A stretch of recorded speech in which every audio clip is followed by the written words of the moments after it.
l'actualité vue par un entrepreneur.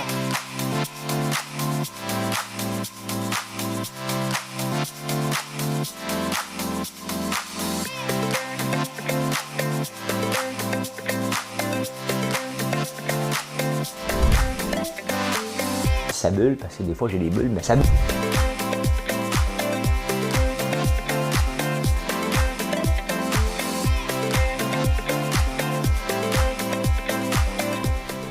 Essayer de faire un spectacle. Samedi le 20 novembre, bienvenue à En prenant votre café. J'ai plein de choses à vous parler dans l'édito, parce que je fais l'intro, la chanson, l'indice du jour, le dernier, l'édito. J'ai plein de petits sujets à vous parler, puis après ça, j'ai des grands sujets. Décrochage scolaire, on va parler de ça. Hein? On va parler de ça. Les inondations en Colombie-Britannique, c'est pas drôle, c'est loin d'être drôle. Là. Québec solidaire, ils sont en meeting en fin de semaine. Oh, qu'ils voient grand. Hein? Ça sent les élections à venir aussi. Hein? Il y a des projets qu'on voit le jour. Hydro-Québec, ça passe pas aux States. Et la SQDC ils ont rapporté des chiffres. Je vais vous parler de ça. Post Canada a rapporté des chiffres. Je vais vous parler de ça. Les raps d'ici m'ont envoyé un email. Peut-être à vous aussi. Hier soir, je vais vous parler de ça. Chocolat, café ou vin? Tu as le choix. Lequel est le mieux pour ton cœur? Le lait. Fais-toi des réserves le 31 décembre. Je te le dis, rien qu'à toi. Je te dis, rien qu'à toi. Rien qu'à toi, rien qu'à toi, rien qu'à toi. Ça allège une petite chanson. Je vais même modifier les paroles un petit peu. Bon oui, ça va. Ça va. T'arranger ça à la mode. Bon, là, j'imagine que ça vous intéresse de savoir quelle heure qui. Il est 3h15.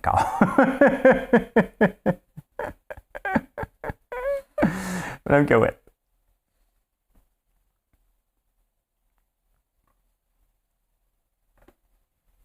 Des yeux qui font baisser les miens, un rire qui se perd sur sa bouche.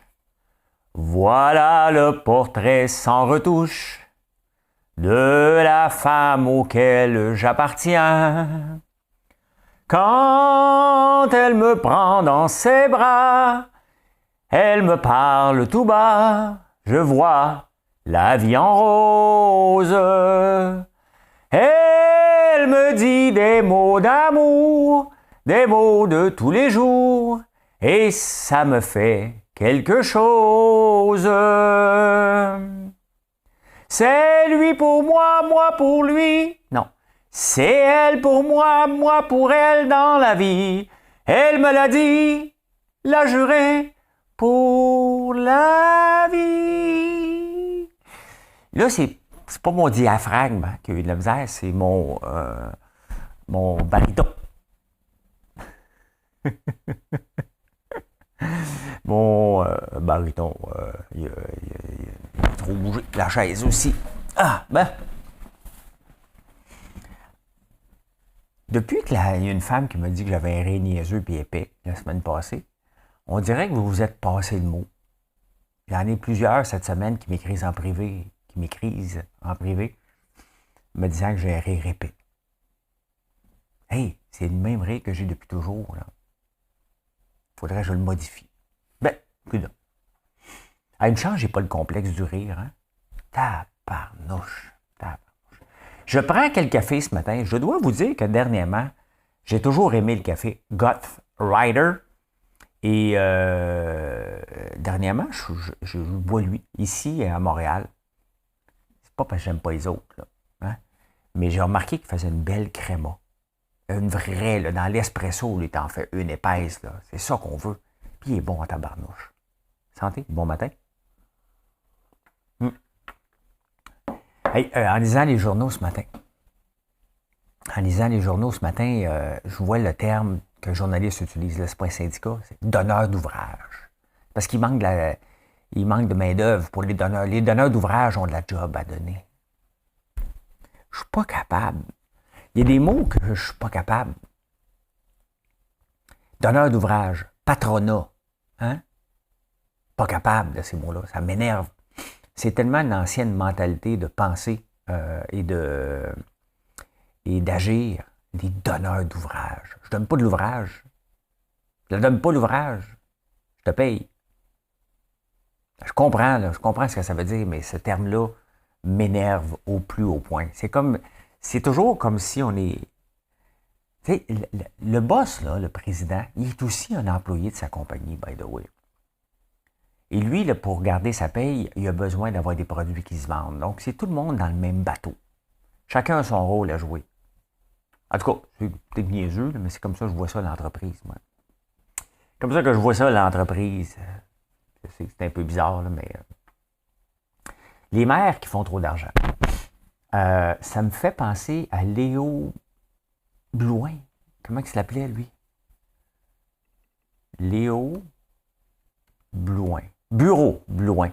Il était rentré député, puis lui avait dit, écoute, moi, je gagne trop, fait qu'il faut couper mon salaire. Bon, 96 000, c'est pas trop.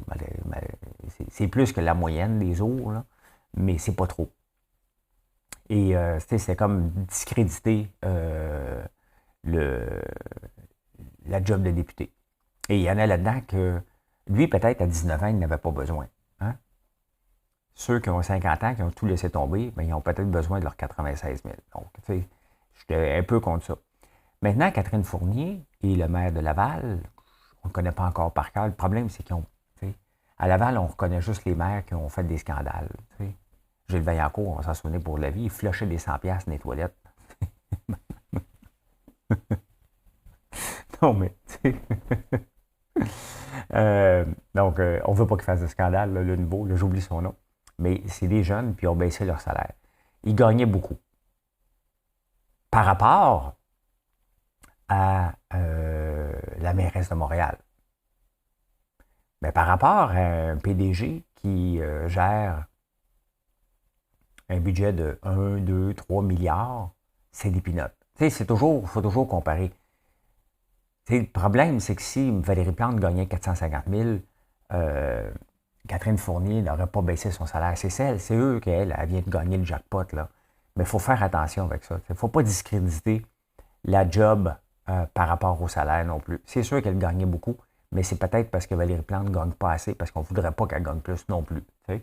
Mais il reste que c'est pas beaucoup pour les responsabilités et le temps consacré. Et aux États-Unis, l'ado au Wisconsin vient d'être acquitté. Le gars se promène avec un, je ne sais pas trop quoi, là, mais je pense à un AK-47. Et tu as le droit, à Wisconsin, tu as le droit d'avoir un gun, mais il faut qu'il soit visible. Pas le droit de le cacher. Au moins, tu le sais qu'il y a un gars qui a un gun. Tu sais, fait que, don't mess around with this guy. You know he has a gun.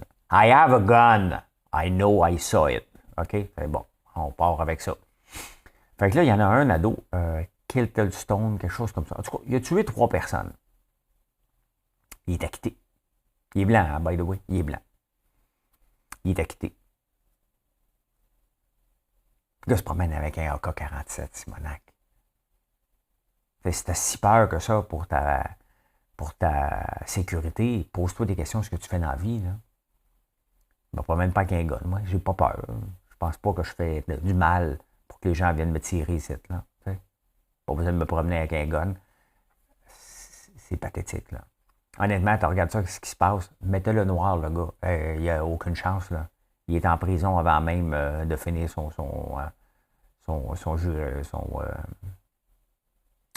présentation devant le juge. Une présentation. C'est pathétique.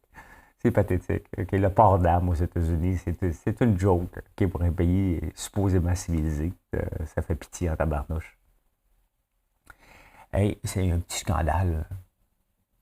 C'est parce que Dynamite était en faillite l'année passée. Fait que là, ils ont décidé de se diversifier un petit peu, le magasin Dynamite. T'sais.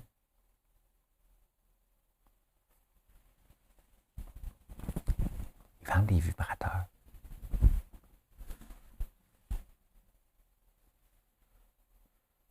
Le monde capote.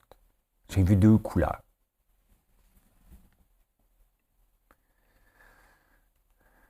Je vais vous montrer.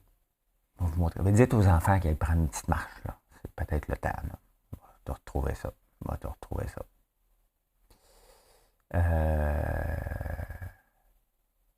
Ah ben, Marc Bergevin, il est atteint de la COVID. C'est pour ça qu'on ne le voit pas. Il est atteint de la COVID. Hein? Autour des joueurs de supporter Marc Bergevin. Marc, lâche pas. Te supporte. C'est niaiseux. Autour des joueurs de supporter. Dynamique vend maintenant des vibrateurs. Bon, des vibrateurs dans une boutique Dynamite. Pour un ami, là, des fois qu'un de vos amis en cherche, là, hein? On va le dire, ça s'appelle. Je cherche le bon piton. Bon, je voulais être avec vous autres. OK. On. Ben, ça s'appelle, on va le grossir pour les personnes plus âgées, comme moi, Smile Makers. Fait que si tu cherches, si tu vois que ta femme va magasiner subitement chez Dynamite, hein? Demande-toi pas pourquoi. Bébé, je vais aller magasiner chez Dynamite. Ouais, mais c'est du monde, du linge pour jeunes. Laisse faire, je suis encore jeune. Hey, je ris épais, puis on s'en balance. Hein? Ben, tu peux faire un like. Vas-y, gâte-toi. Hier, il y a eu un moment historique aux États-Unis. Oui, il y a eu un moment très, très, très historique. Les États-Unis ont été gérés par une femme pendant 85 minutes. À 10h10 hier matin, Joe Biden a dit à Kamala Harris, tu gères le pays. Pendant 85 minutes, il est allé se faire une colonoscopie. Colonoscopie. Oui. Voilà. Ben, il n'est pas jeune, hein? Il n'est pas jeune, le monsieur. Fait que, besoin de faire des tests. L'indice du jour, le dernier. On le fait tirer. Barbe à papa, le petit pot. Fait que là, vous avez tous les indices pour aller répondre au quiz demain. Vous avez toute la journée pour répondre. Toute la journée pour aller répondre au quiz. Au quiz Lambert. Pour le... Hein? 7 produits là-dedans. Une valeur de 86 $. Le dernier indice, mini pot de barbe à papa. Savez-vous combien on en a fait cette semaine? 6 000, je pense. Quand même, hein? Quand même. Et ça, vous allez le voir bientôt dans des grandes chaînes de magasins. Hein? On vient d'avoir un beau contrat. Le sucre d'érable, c'est le fun.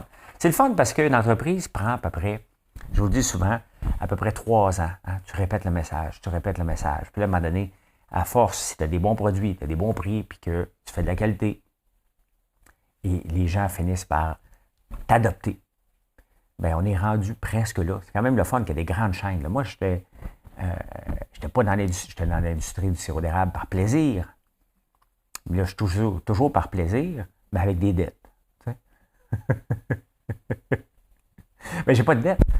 Mais je prends de l'argent que je fais ailleurs pour le mettre là-dedans. C'est comme ça une entreprise. Là, on rentre dans la période de 3 à 7 ans où elle va devoir devenir rentable et devenir mature. On est encore à l'âge pré-ado en ce moment. Et là, on va rentrer dans sa phase adolescente pour les 2 prochaines années.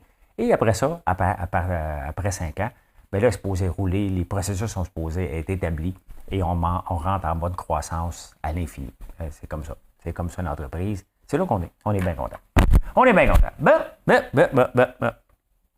Il y a du décrochage scolaire en vue. Il faut faire attention. Pourquoi il y a du décrochage scolaire? OK. Moi, vous me demandez souvent, est-ce que tu as de la misère à trouver des employés? La réponse, elle est non. Je n'ai pas de misère à trouver des employés. Il y en a toujours des employés. Toujours. Tout le temps. En 2003, c'était difficile de trouver des employés. Alors, on est en 2021, c'est encore difficile. Donc, ça va toujours être pire. Le ministre au Bonzé, M. Boulet, dit qu'en 2030, ça va être encore pire. Ben, c'est parce que tous ceux que les baby boomers continuent à travailler, à un moment donné, ils vont prendre leur retraite, ils vont être riches. Là, c'est parce qu'on est pris avec 2 générations, je pense. Hein. Les baby boomers qui s'en vont et les jeunes qui arrivent, ben, qui sont tous riches de la crypto à les écouter parler. Fait qu'eux autres, ils ne travailleront pas. Puis les plus vieux qui s'en vont. Fait que c'est encore moins qui est pas à payer.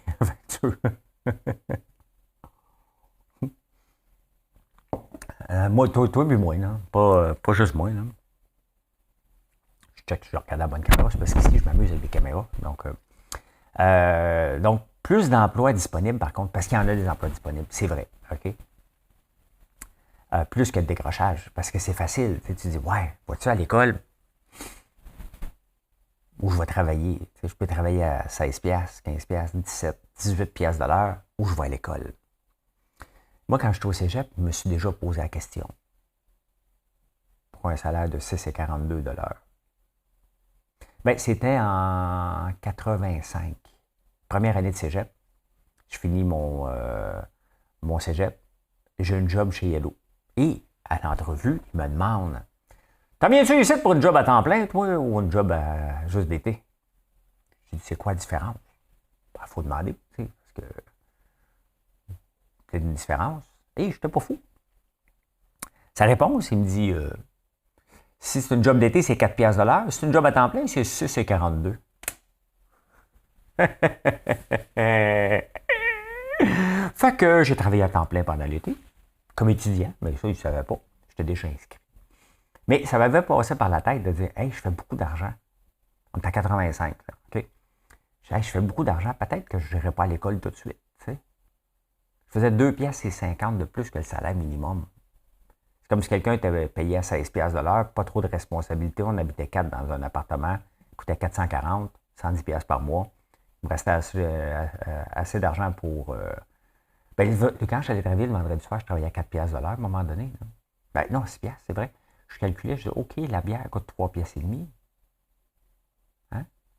J'ai le droit de 2 bières au bar tantôt pour une heure de travail. Tu sais, non, mais on a les priorités quand on était jeune. Le problème, c'est que quand on pense comme ça, on pense à court terme. Mais la réalité, c'est que... Ça, Jean-Thomas, il n'est pas capable quand je dis ça. La réalité, c'est que... The reality, it is... elle va le rattraper dans 10-15 ans, quand on n'aura pas été à l'école. C'est pour ça qu'il faut contrôler nos envies de lâcher l'école, parce que ça peut être payant à court terme, mais à long terme, vous n'allez pas vous en sortir. Il faut aller à l'école. C'est l'école qui... Tu sais, on parle souvent à chaque débat sur le salaire minimum, on fait, tu te rends pas riche avec ça, tu ne peux pas t'acheter une maison. Mais oui, mais si tu veux te rendre riche, première étape, il faut que tu ailles à l'école longtemps. Ça ouvre des portes. Ça ne veut pas dire que tu vas l'être. Ça veut juste dire que tu t'ouvres des portes, tout simplement. Que tu as un bac en musique, au moins tu as un bac. Tu n'es pas obligé, là. Il y a des gens qui réussissent très bien sans ça, puis je ne fais pas la promotion ni du décrochage. Vous faites ce que vous voulez, ce qui est bon pour vous. Mais je peux vous dire que par expérience, c'est toujours bon d'avoir un bac. Ça ouvre des portes et ça meuble le cerveau aussi. Ça aide. Ça aide à élaborer le système de pensée. Ah, que c'est beau la vie. Tu serais bien à minuit et demi. Bon, tu dormais. Mais je pense que je vais aller nager tout de suite après avoir enregistré. Tout de suite, un petit 20 minutes de natation. Ça va être fait. Après ça, je m'en vais dans le bois. Dans le bois. Travailler un petit peu avant 9 h. Après ça, de 9 h à 5 h, je fais des commandes. Bon, on a beaucoup de commandes, puis je ne veux pas qu'il y ait trop de retard, donc je vais faire des commandes avec Julie et d'autres personnes aujourd'hui et demain pour qu'on soit sharp and ready for Monday morning. Les inondations en Colombie-Britannique, c'est sérieux, là. Il y a trop d'images à vous montrer pour que je vous en montre, mais allez voir ça. Allez voir ça. C'est pathétique. Il y a une place qui est le lac... Il n'est pas marqué. Le lac Somos, je pense. Il a été drainé en 1913 parce qu'il empêchait les animaux d'aller nourrir. Et là, l'eau a décidé de revenir à sa place. Il y a 4 pompes à temps plein. Tu sais, quand tu regardes tout ça, là, hein, on assèche des lacs. On ne ferait plus ça aujourd'hui, là, mais il faut se remettre il y a 100 ans, on faisait ça. D'ailleurs, regardez la ville de Montréal, il n'y a pas de rivière. Il y en a, là, sont enfouis. Tu sais. On a joué avec la nature et la nature reprend rapidement ses droits. Regardez cette marche sur le lac, là. Tu sais, la question qu'on se pose maintenant en Colombie-Britannique, puis qu'on s'est posé à Sainte-Marthe pas trop longtemps, est-ce qu'on doit reconstruire à ces places-là? La réponse est non. Moi-même, où ce que je suis ici, je cours après le trouble, là. J'ai de l'eau salée. C'est une ancienne mer ici. Donc, si jamais il y avait des grosses inondations majeures, là, ma maison, mon usine, tout égoutte. On est dans le creux d'une vallée. Je devrais être correct, mais je pourrais être inondé. Ça pourrait arriver. Hein? Donc, est-ce qu'on reconstruit? Ben, les autres là-bas, c'est dans un lac. La Transcanadienne passe dans le lac. Non, mais tu sais, à un moment donné, il faut se poser des questions. On a-tu joué un petit peu trop avec la nature? Quand tu as des pompes à temps plein pour te permettre de ne pas être inondé, il y a un problème. Et c'est juste ça que la Colombie-Britannique nous fait réaliser en ce moment, c'est qu'on joue un petit peu trop en allant jouer, en allant s'installer dans des places qu'on ne devrait pas s'installer. Mais c'est d'une tristesse. Écoute, tout est démoli, tout est démoli. C'est intense, là. C'est des journées, jour après jour après jour après jour, des millimètres de pluie qui finissent plus. Hein? C'est des 285, 300 millimètres, ouais, tous les jours. Tabarnouche. Hey, en fin de semaine, Québec solidaire est en meeting. Hein, il appelle ça des caucus, je ne sais pas trop quoi, mais là, ça a parti en grande. Là. Ça a parti en grande parce que Gabriel Nadeau-Dubois a dit. Qu'est-ce qu'il a dit? Il faut se préparer à gouverner. Là, il est rendu là dans sa tête. Là. C'est pas drôle d'être politicien, hein? Tu es vraiment obligé de croire que tu penses que tu peux rentrer. Y a-t-il un parti qui pense en ce moment qu'il peut aller battre François Legault? Quand il dit qu'il faut se préparer, c'est se préparer comme moi je me prépare à ma retraite. J'ai déjà essayé à 42 ans, je n'ai pas aimé ça. Fait que là, je ne sais plus où, mais il faut que je me prépare. J'ai lu hier sur le régime, à quel moment je devrais prendre ma pension du gouvernement, 60 ou 65 ans. J'ai tout regardé ça. Il faut que je commence à penser Montréal quand je le transforme en fer. Hein? Je commence à penser ça. Il me reste... Non, mais il faut que je me prépare, mais c'est dans 16 ans.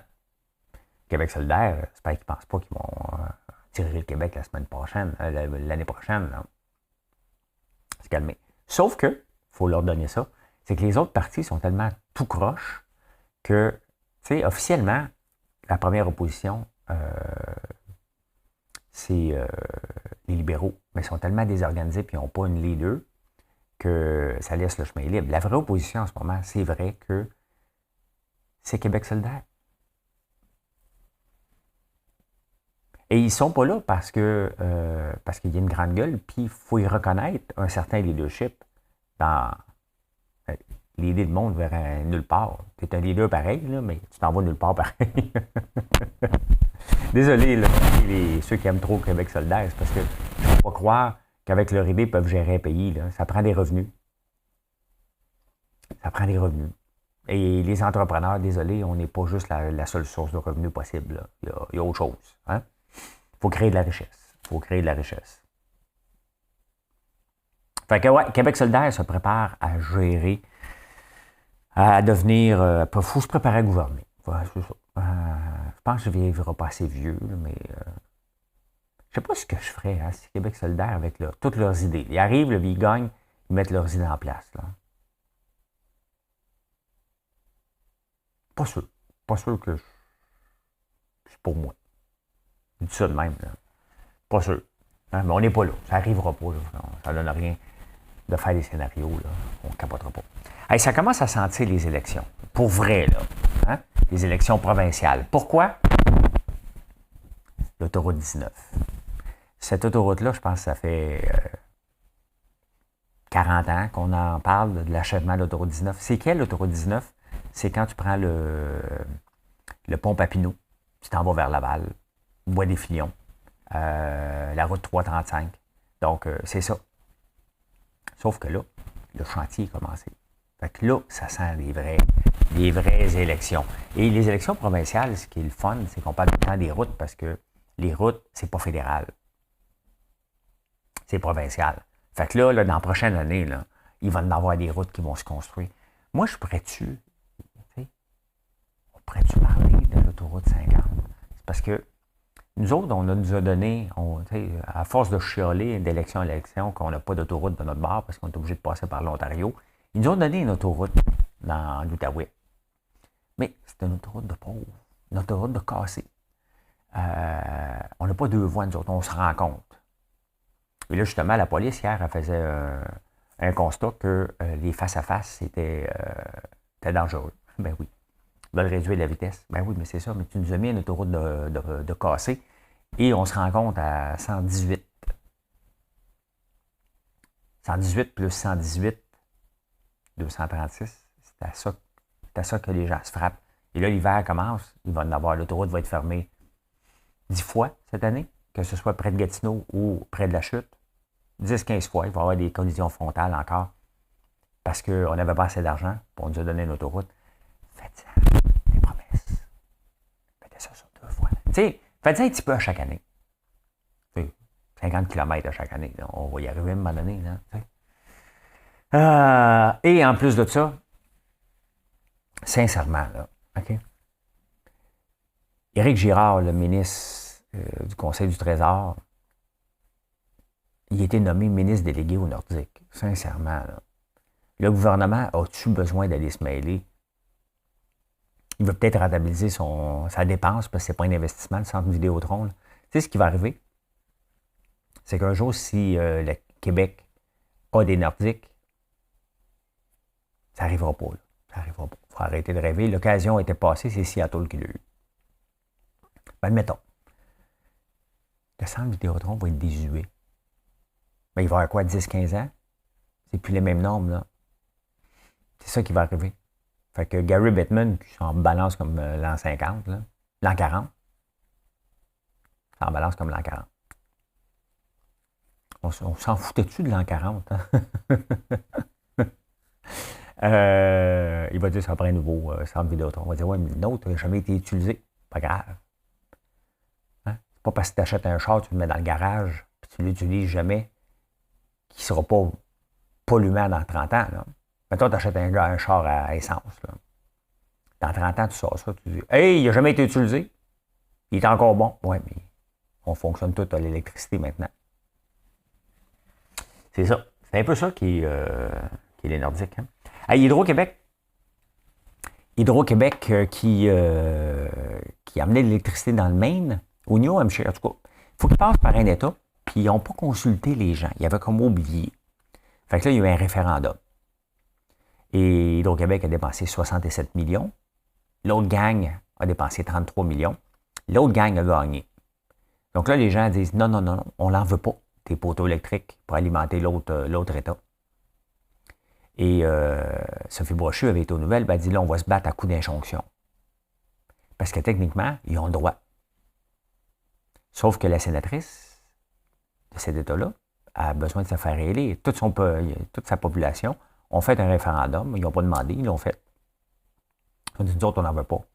Fait qu'elle est pognée entre l'arbre et l'écorce. Qu'est-ce qu'elle va faire? C'est ça la vraie question, là. Qu'est-ce qu'elle va faire? D'après moi, ça ne passera pas. On peut se battre, mais ça ne passera pas l'électricité là-bas. On a un problème. On a une ressource naturelle, mais il faut défigurer le paysage pour l'alimenter. Et il ne faut pas oublier là, qu'on est quand même la province, peut-être avec raison ou non, peut-être avec maintenant où on est rendu comme société, mais qu'il y a quelques années, a dit non à l'éléoduc. Hein. On ne veut pas qu'il passe dans notre cours, ça va défigurer, c'est dangereux. Bien, les habitants du Maine disent un peu la même chose. Ça défigure notre paysage, on n'en veut pas. C'est pas dangereux, l'électricité, là. Mais c'est laid en tabarnouche, une ligne électrique. Là. On ne peut pas les blâmer. On a essayé de leur en passer une petite vite, puis ils se sont réveillés à temps. Là, les travaux sont arrêtés, complètement. Il n'était pas obligé de les arrêter. Mais la sénatrice a dit, ce serait peut-être bien qu'on respecte les gens le temps qu'on règle tout ça. Fait que, encore de l'argent gaspillé. C'est notre argent, by the way, hein, qu'on va aller engloutir. On va mettre 200 millions au total en frais de cours. Ça n'amène pas de la richesse, ça. Fallait y penser avant. Hey, la SQDC, quand on a lancé la SQDC, on ne parlait jamais d'argent. C'était pas important. Le but est d'enraider la prolifération, puis réduire la criminalité, puis la vente de potes illégale. On va mettre ça légal, puis rendre ça plus sécure, puis tout ça. On n'est pas là pour faire de l'argent. Oups! Quelques années plus tard, on rapporte maintenant des chiffres. Augmentation de 19 millions. On est content. Hein? Là, la SQDC se comporte comme la SAQ, comme une vache à lait qui amène des dividendes. Et pendant ce temps-là, la plupart des producteurs de cannabis en arrachent beaucoup, beaucoup, beaucoup, beaucoup, beaucoup. Et c'était prévu et normal. J'en ai parlé cette semaine. C'était prévu. Mais pendant ce temps-là, la SQDC, elle est morte de rire. Elle fait de plus en plus d'argent. Et on devrait être content de ça parce que, bon, es-tu content que notre peuple est stone? Quand tu te promènes à Montréal, ça sent le pot en taparnouche. Hein? Mais ça nous rapporte de l'argent. Donc, c'est ça qui est important. Pendant ce temps-là, Post Canada, encore un autre trimestre qui perd 264 millions. Comment ils font leur job, eux autres? Comment ils font pour arriver à perdre autant d'argent, trimestre après trimestre, après trimestre, après trimestre? On va vous le dire, ils s'en balancent. Okay? Ils ne gèrent pas. C'est une société d'État qui est mal gérée, qui n'a aucun bon sens. Et ça n'a pas de sens. 264 millions dans le trou. Il faut le faire. Hier, j'ai reçu une infolette. Je regarde ça dans vous autres. Je reçois une infolette des producteurs et productrices acéricoles du Québec. Donc, techniquement, j'en fais partie. Hein? À moins que... Oui, j'en fais... en tout cas, c'est d'eux autres que j'achète les barils. Puis là, ils font... ils envoient une infolette marketing un vendredi soir à 9h. Ces gens-là, ils ne savent pas comment. Puis, la seule chose qu'ils offrent, c'est des tasses. Tu peux acheter une tasse, l'érable d'ici, un masque, l'érable d'ici, une tuque, l'érable d'ici, un tablier, l'érable d'ici. Et, ouais. Et lorsque tu regardes le magasin en ligne, je suis allé voir, hein, boutique en ligne, on va vous la montrer. On va vous la montrer. Attendez un peu, là. Bon, je veux vous montrer ça. Alors, regardez ça. Bienvenue dans la boutique des producteurs acéricoles du Québec. Fait que là, moi, j'ai dit, OK, peut-être je suis dedans. Je ne sais pas si je pouvais être dedans, là, nos produits. Fait que là, OK, une tasse. Une chandelle. OK, parfait. Une bougie d'érable. Il vend plus cher que moi.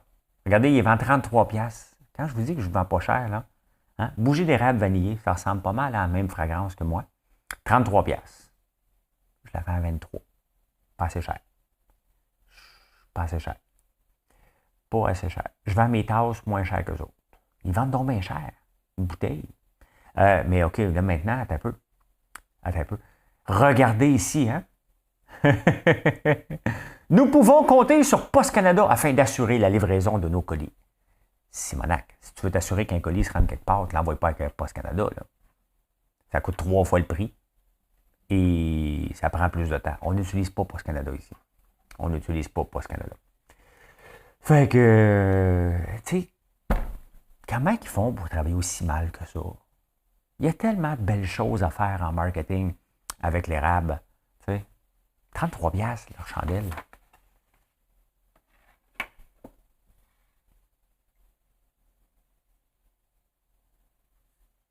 Qu'est-ce qui est meilleur pour le corps? Le cœur. Vous avez le choix. Vous avez un choix de réponse.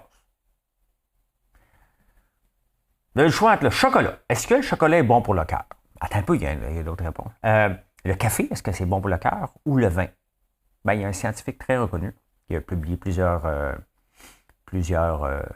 études. Le chocolat en premier lieu. C'est lui le meilleur pour le cœur. Café deuxième. Ça en prend au moins 4 tasses par jour pour avoir les effets. Hein? Et le vin, c'est neutre. C'est neutre, le vin. Fait que c'est ça. En parlant du café, vous savez que le café a éclipsé. Mais je fais bien de la dyslexie ce matin, moi. Éclipsé le thé en Grande-Bretagne. Moi, j'ai toujours voulu aller prendre le thé en Angleterre, à l'ancienne. C'est presque avec le chapeau melon. Là, puis, I'd like to have a cup of tea, please. Mais le thé a moins la cote. D'ailleurs, Unilever a vendu sa division Lipton. Lipton ne font pas juste de la soupe, ils font du thé. Et les thés ont encore la cote, mais ce n'est pas les thés Earl Grey puis vert. C'est vraiment le thé à la David Tea qui a un peu plus la cote, mais encore là, pas trop. On aime le café. On va rester dans le breuvage. Préparez-vous le 31 décembre, là. vos dépanneurs acheter du lait. Parce que le 1er janvier, il y a eu une augmentation du prix payé à la ferme. Mais là, l'augmentation va se refléter sur les tablettes. 15 % d'augmentation sur le lait le 1er janvier. Pour un produit en déclin qui se tape une augmentation de 15 %, comme l'impression que... Puis je ne suis pas contre les producteurs laitiers, mais warning, warning, warning, là. Comme l'impression que les gens vont faire autre chose, hein, vont choisir d'autres choix. Parce que les autres laits sont pas chers. J'ai vu hier chez Métro, là, c'est pas cher les autres laits par rapport au lait traditionnel. D'ailleurs, avant, les dépanneurs faisaient tout le temps l'annonce du lait. Il n'y a pas longtemps, là. Le lait était le prix de référence. Ils l'annonçaient. Chez Couche-Tard aussi, maintenant, je le vois de moins en plus. Ça existe encore, les 3 poches de lait? Ça, c'était comme le prix de référence, là. Il était disponible partout dans tous les dépanneurs, mais il semble qu'il est moins disponible un peu. Je le vois moins. En tout cas, je ne porte pas attention, là. Mais dangereux. Les producteurs de lait jouent un jeu dangereux avec les prix parce qu'il y a des options. Il y a des options qui s'offrent à nous maintenant. Dangereux, dangereux. Ben voilà comment j'ai vu l'actualité en ce samedi 20 novembre. N'oubliez pas de marquer l'indice du jour. Demain, vous avez un test. Il est facile. Il est facile de lever des choix de réponse. Bonne journée. Je vous reparle un petit peu plus tard. Bye. Merci de nous choisir, by the way. Toujours, toujours, toujours. N'oubliez pas de faire un like.